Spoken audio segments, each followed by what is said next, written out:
Hey everybody, and welcome back to Storytime with JRP.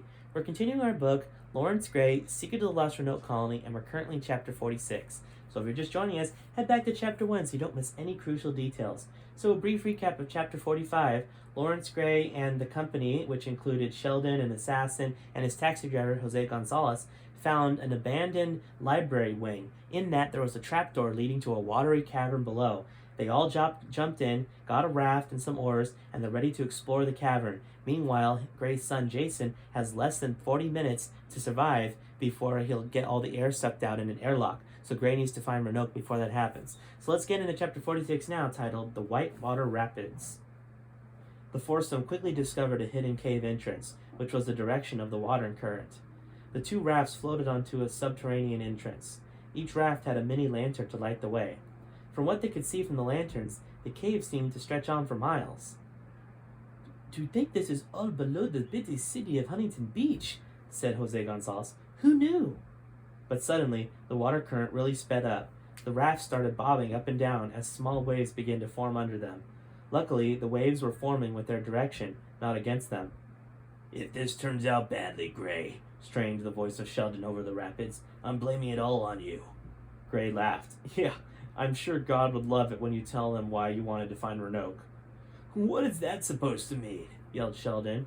Gray smugly grinned. "I know what the colony contains. Just criminals. Well, descendants of them. And if there's no regular colony inhabitants left, why are you so eager to find them?"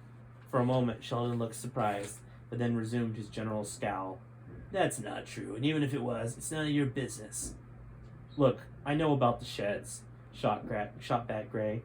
"I know you just want to get rich, but, newsflash, you have to be an honest explorer to unlock the good shed instead of the bad one. And even then, you're just assuming the reward in the good shed is financial." Sheldon gritted his teeth. "How'd you find out?" Gray hesitated. "Peter Folger told me."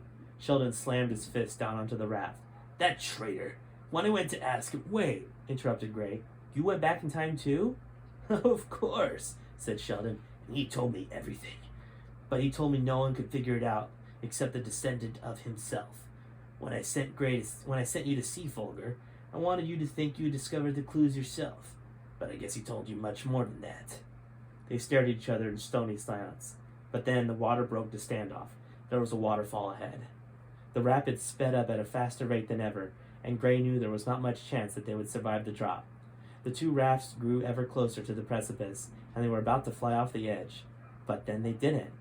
As the two rafts went past the supposed edge, the view of the cave flickered from a waterfall to a dry cave. The water drained into what looked like man-made drains into the ground. The rafts went from tilting side to side to bouncing around on dry cave floor, causing the four party members to go flying. After recovering from the strange occurrence, the group turned to look at the anomaly. How can a raging underwater river be stopped long enough to build drains on the ground?" asked Jose Gonzalez. Gray scratched his chin. "Well, the bigger problem is, who built them at all?" Sheldon stepped in. "It's a welcome sign. It was either the colonists or the aliens. We're on the right track." Jose looked confused.